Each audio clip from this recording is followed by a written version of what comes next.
Hi there. I'm Camille. My husband abandoned me when I was 9 months pregnant, left me alone in a hospital bed while he drank cocktails with his real family. I thought that was rock bottom, but then he drained my savings, gave my house to his mother, and replaced my wedding photos with someone else's. How did I survive that kind of betrayal? And what did they lose in the end? The storm outside was loud, but the silence in my bedroom was louder. I sat on the edge of the bed, one hand on my swollen belly, the other gripping my phone so tightly my knuckles ached. The hospital paperwork sat in a disorganized stack beside me. The delivery bag had been packed for weeks, just in case. And yet here I was, utterly unprepared. Holden had left hours ago. No word, no message. Just vanished after another shallow argument that went nowhere, like all the ones before. I told him I was having cramps again. He told me to rest and not be dramatic. Then he left. Said something about needing space and that it's not like he could push the baby out anyway. I checked my phone again. Still nothing. This wasn't new. The distance between us hadn't been sudden. It was something that spread slowly, like a stain on clean fabric. Easy to ignore at first until it took over everything. A week earlier, he dropped a sentence that felt casual to him and catastrophic to me. Look, I might not make it to the delivery, okay? Birth isn't a man's thing. I don't want to faint in the room or whatever. That's not my vibe. He said it with a shrug and a smirk, like he was dodging a boring meeting. I remember nodding, playing along, telling myself not to push him away by demanding too much. I'd done that for years, lowering the bar until it was underground. I painted the nursery alone, chose the crib, folded tiny clothes in silence, hung up a mobile above the changing table and stared at it like it was supposed to fix everything. I told myself he was just nervous, that it was temporary, that maybe he'd change when he held the baby. That lie died quickly. The pain came sharp, sudden, like something tearing from the inside. I gasped, then doubled over, one hand on the wall, the other pressed against my stomach. The contractions were too close together, too intense, too soon. I called him first, of course. Straight to voicemail. I tried again. Still nothing. So I did what I always did. I handled it myself. I called 911. I spoke calmly. Too calmly. My voice didn't sound like mine. It sounded like someone pretending not to fall apart. The paramedics were fast. The ride was quiet except for the monitor beeping steadily behind me. I kept staring at the ceiling, trying not to cry, trying not to think. At the hospital, the nurse helped me into a gown. She smiled gently and asked, "Is the father on the way?" I wanted to lie. I wanted to say yes. Instead, I said nothing. They hooked me up, machines buzzed, a doctor came in checking vitals. I heard words like early labor, preeclampsia, and monitor closely. The room was cold, sterile, humming with clinical urgency, and I was alone, again. Lying in that hospital bed, I felt something shift inside me that had nothing to do with contractions. It was a breaking, not of my body, but of the last thread of hope I'd been clinging to. My phone buzzed. A text. "Hope you're okay. Can't talk. With the guys." I read it twice, then a third time. I didn't respond. I set the phone down beside me, turned my head toward the wall, and closed my eyes. It was in that moment I realized I wasn't married. I was managed. Chapter 1. 2 weeks before everything came crashing down, I was lying in a hospital bed, hooked up to machines I didn't understand, trying not to fall apart. I'd just stabilized after hours of contractions and blood pressure spikes. My hands were still trembling, my mouth dry, but I was alive. And so was the baby. I reached for my phone, not even sure why. Habit, maybe. Desperation. The first thing that popped up wasn't a text from Holden. It was a photo. He was at a rooftop bar, cocktail in hand, sunset behind him, wearing that stupid denim jacket he always said made him look put together but chill. His caption? "Earned this." My mouth went numb. I blinked, thinking maybe it was old. Maybe he posted it months ago, but the timestamp stared back. Posted during the exact window I was being rolled into triage. While a nurse asked if I had someone to call, there were dozens of comments. "Looking good, bro. Miss this crew? You deserve it, man." No one asked where his pregnant wife was. No one wondered why he was drinking margaritas while I was trying not to give birth alone in a sterile white room. He wanted them to see him carefree, successful, unburdened. He curated a fantasy while I was barely holding together the truth. I didn't respond. I didn't rage. But something new formed inside me. It wasn't sadness. It wasn't even anger. It was disgust. A week later, I still hadn't said a word to him about it. Part of me hoped he would bring it up, offer a half-assed apology, anything. But he didn't. Instead, we got dressed and went to Calder and Maris's engagement party like everything was fine. The venue was exactly what I expected. Polished floors, white napkins folded into little birds, fake laughter buzzing over the clinking of wine glasses. Holden had his hand on my lower back like he remembered what it meant. Like we were still pretending. Lorraine was holding court near the bar. She wore a pastel scarf that made her look like a Hallmark widow and smiled at everyone like she owned the air in the room. When the toasts began, she was first to raise her glass. "To Maris and Calder," she beamed. "A real power couple, a banker and a visionary. Just imagine their future. This," she motioned toward them, "this is the kind of match that builds legacies." Then she turned toward me, loud enough for the whole table. "Not everyone's meant for big things. Some just stay home and breed." I couldn't breathe. For a second, I thought I was imagining it. But then I heard the soft gasps, the uncomfortable shifting in chairs. Everyone heard her. Holden didn't react. He didn't even glance my way. He just kept sipping his drink. I felt my cheeks burn, but I forced a smile, said nothing, excused myself, and walked to the restroom, locked the door, sat on the closed lid of the toilet, and texted myself 4 words, "Don't forget this moment." Not because it was the worst thing she'd said, but because it was the first time no one pretended not to hear her, and still, no one said a damn word. Later that night, back home, Holden turned on the TV and asked if we still had chips. I didn't answer. I opened my laptop, created a new spreadsheet, labeled it Independence, and started documenting everything. Savings, debts, passwords, hidden bills. If no one else would protect me, I would. Chapter 2. I couldn't stop hearing her voice.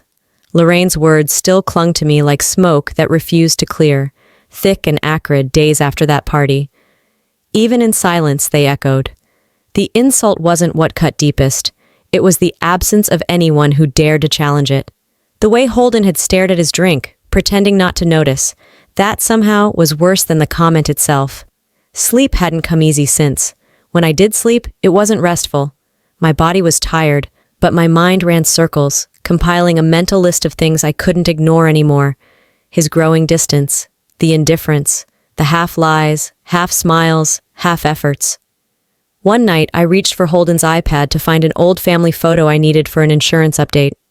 He always left it on the side table, face down, like a dog hiding something in plain sight. I unlocked it easily. He hadn't bothered to change the passcode since we got married. As soon as I opened the photos, a notification popped up.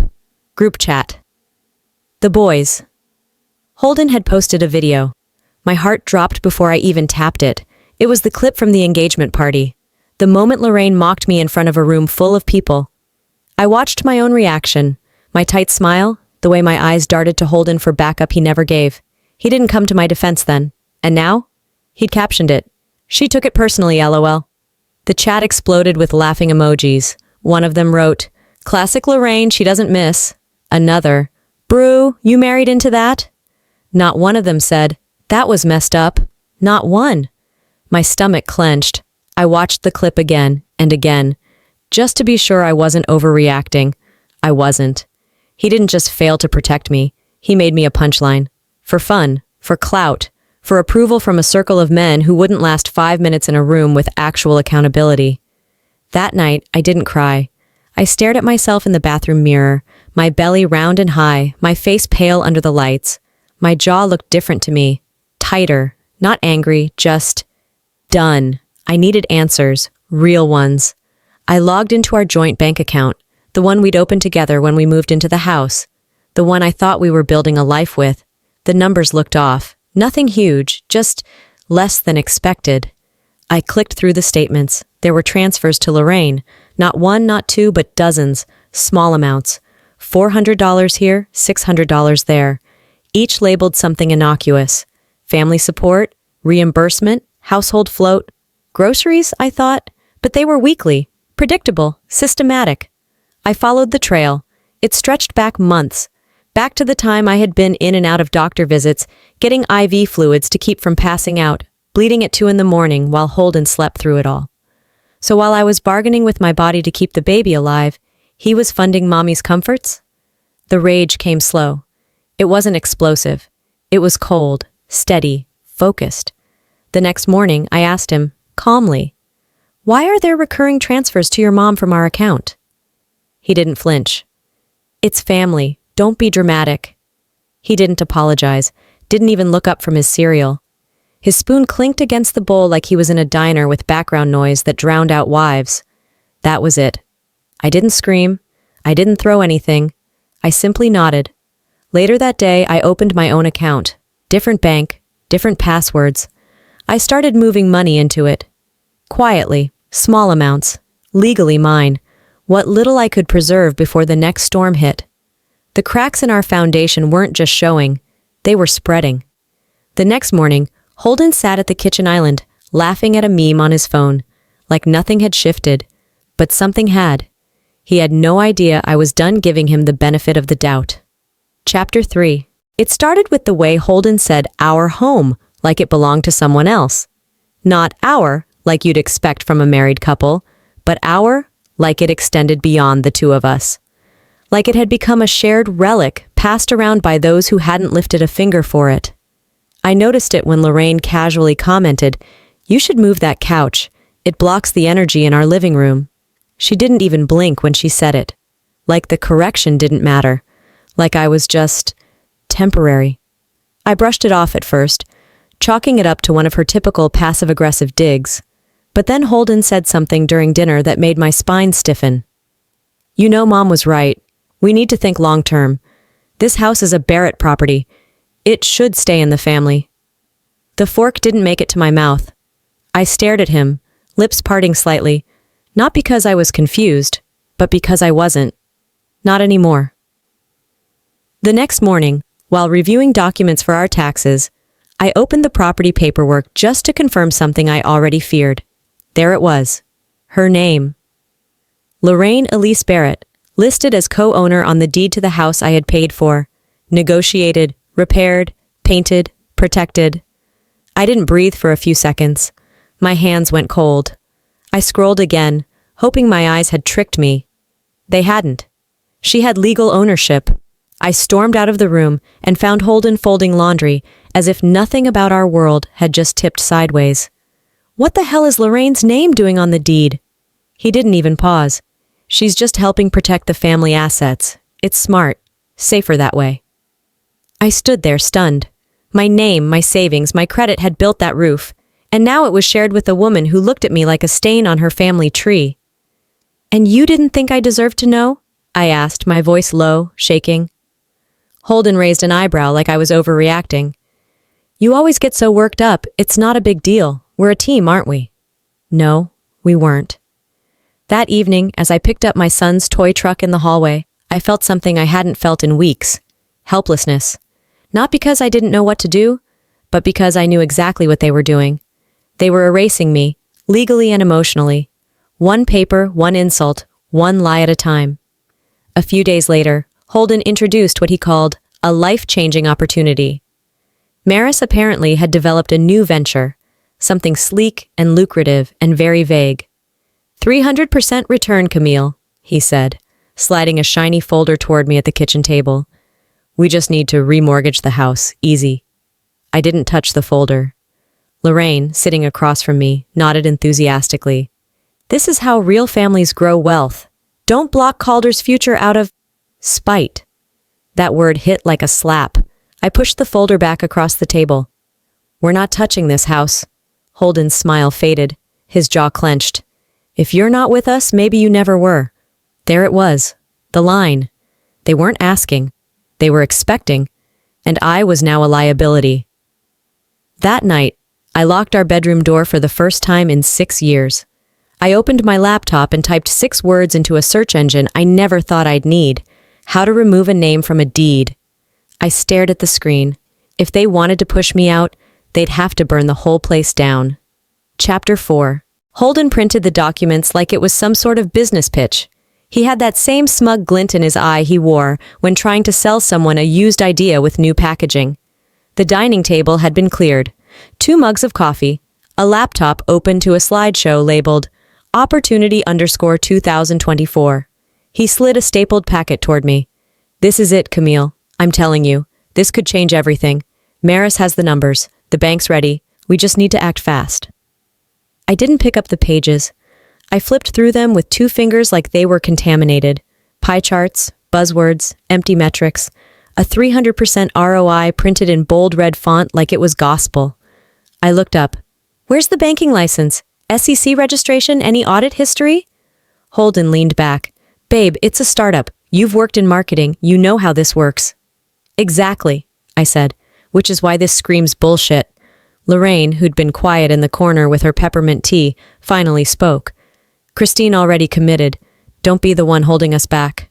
That word. Us. It hit harder than it should have, because I wasn't part of that us. Not really. I was the barrier, the resistance, the inconvenient voice in the room that wouldn't nod and smile.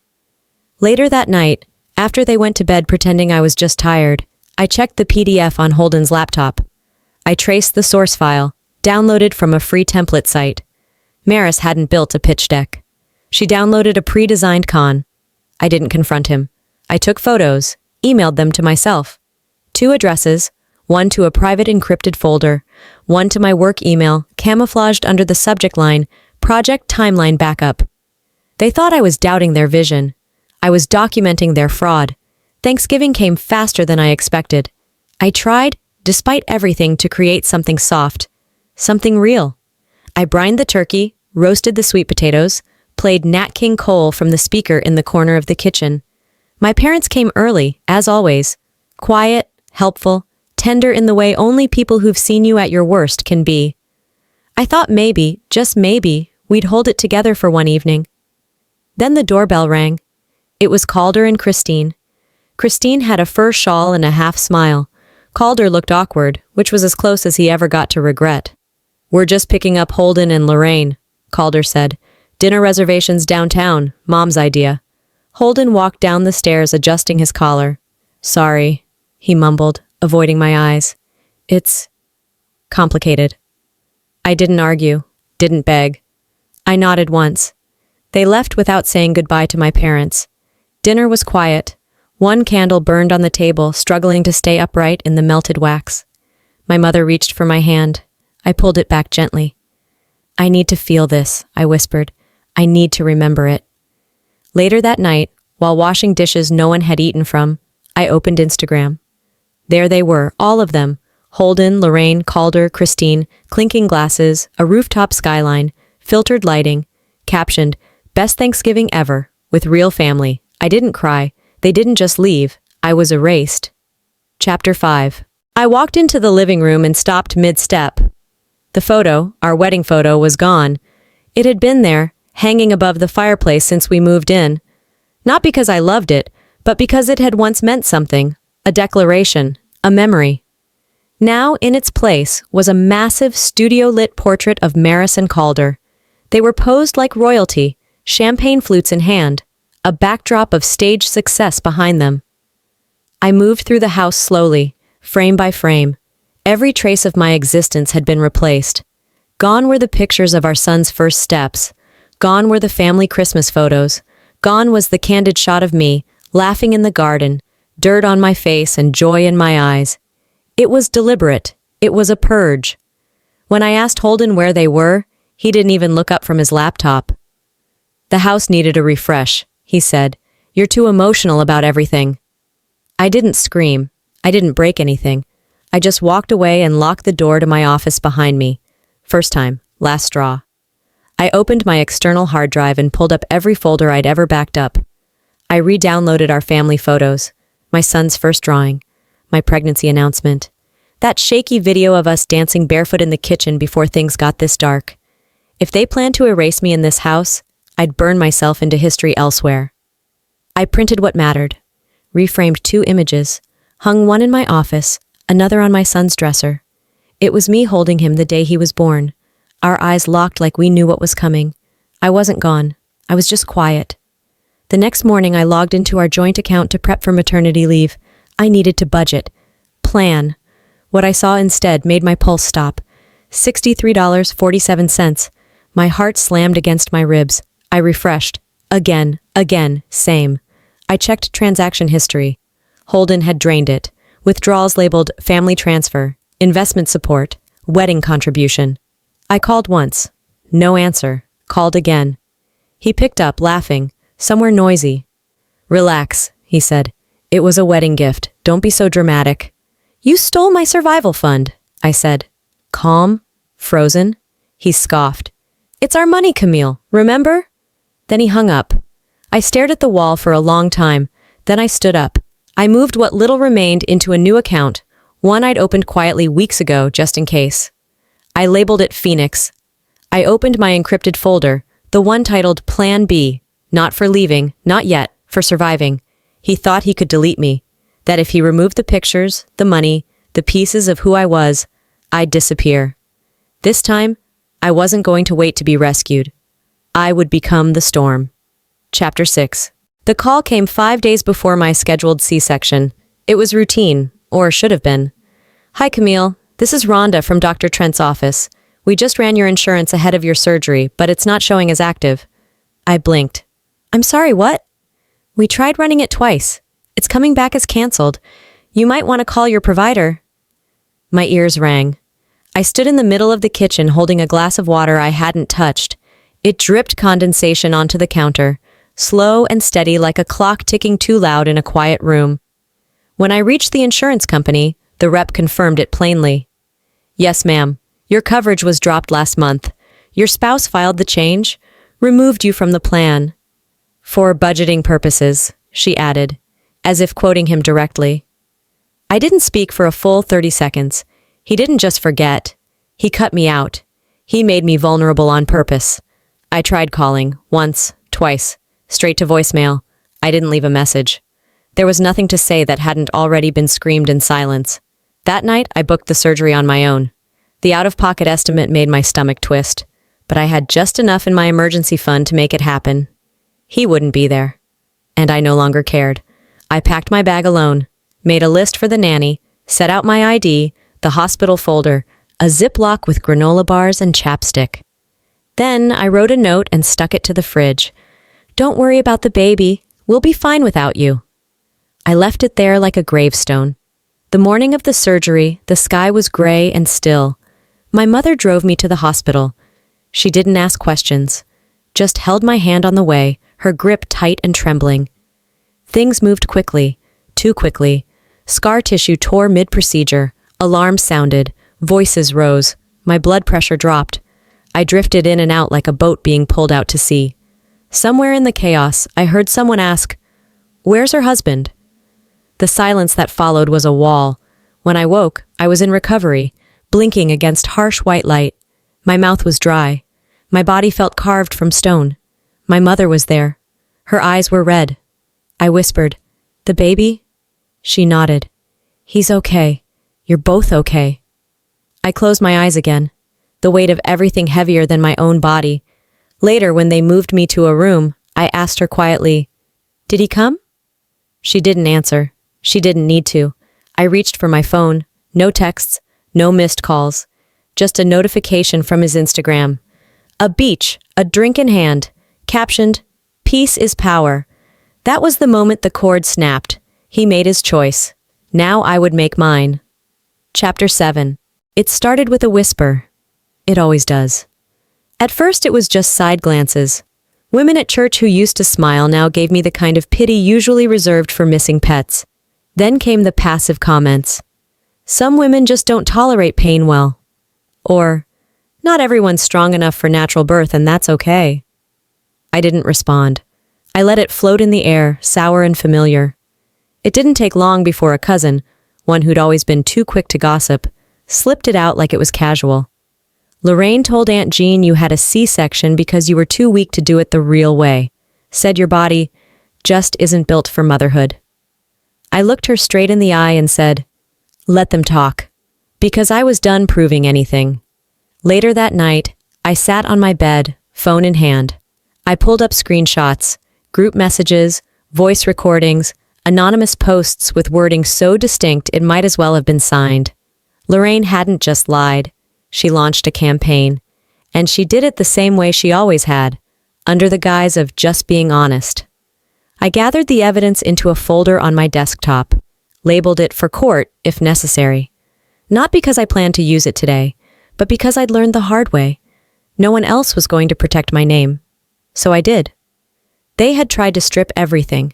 My name, my motherhood, my sanity.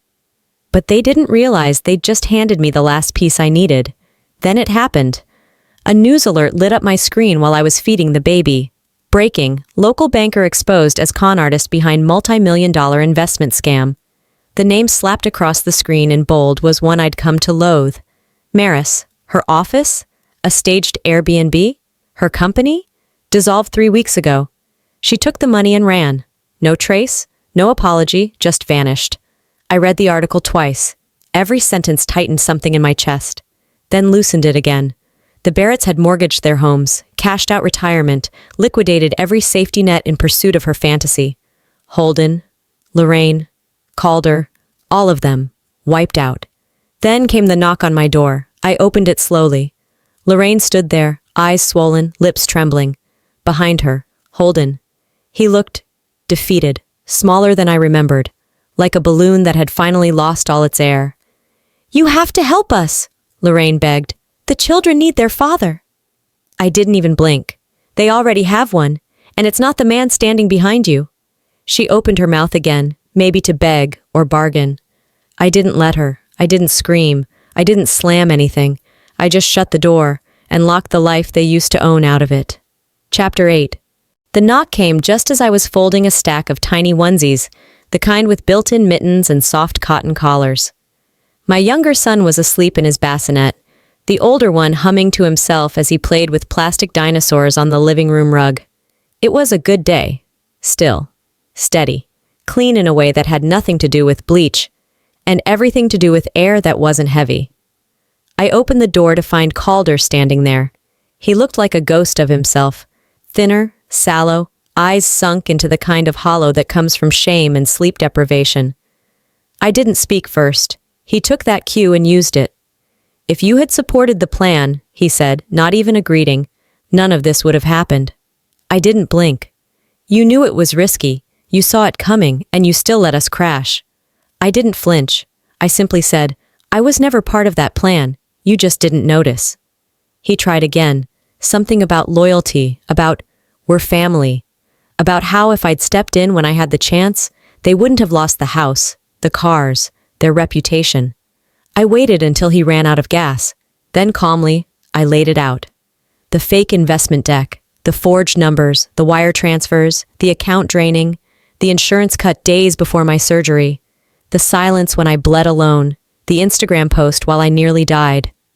"You all abandoned me," I said, voice flat but whole, "and then came back for my forgiveness like it was your birthright." He had nothing to say after that. He turned and walked down the front steps, didn't look back. 3 days passed. I took the boys to the park. I pushed one in a stroller and carried juice for the other. I laughed, smiled, ate cold French fries while watching clouds move like cotton threads overhead. And for the first time in a very long time, I didn't feel watched, or judged, or measured. I felt like I belonged to myself again. That night I lit a candle in the hallway. I rehung a framed photo of me holding my oldest, both of us laughing into the lens. The house didn't echo anymore. It held warmth. A notification buzzed on my phone. A message from Holden. I didn't open it. I deleted it. He chose his peace. Now I live in mine. Later, I opened my journal and wrote the last line on the last page. "Healing isn't loud. It's made of boundaries, silence, and choices no one applauds." I closed the book slowly. I didn't burn the bridge. I just never walked back across it. Chapter 9. In the end, I didn't get revenge. I got clarity. And sometimes, that's the quieter but more powerful win. Walking away from people who called themselves family but treated me like an option wasn't easy. But survival isn't supposed to be elegant. It's supposed to be yours. If I learned anything, it's this. No one gets to write your worth in disappearing ink. You get to rewrite your own ending, even if you have to start from scratch with nothing but your name. So tell me, have you ever had to rebuild after someone tried to erase you? What did you learn in the silence? If this story touched something deep in you, leave a 1 in the comments or share where you're watching from. If it didn't speak to you, that's okay too. Tell me why. Let's have a real conversation. Healing happens when stories are shared. And hey, if you're still here, maybe it's for a reason. Subscribe to the channel so you don't miss the next story. One day, it might just be the one you needed to hear.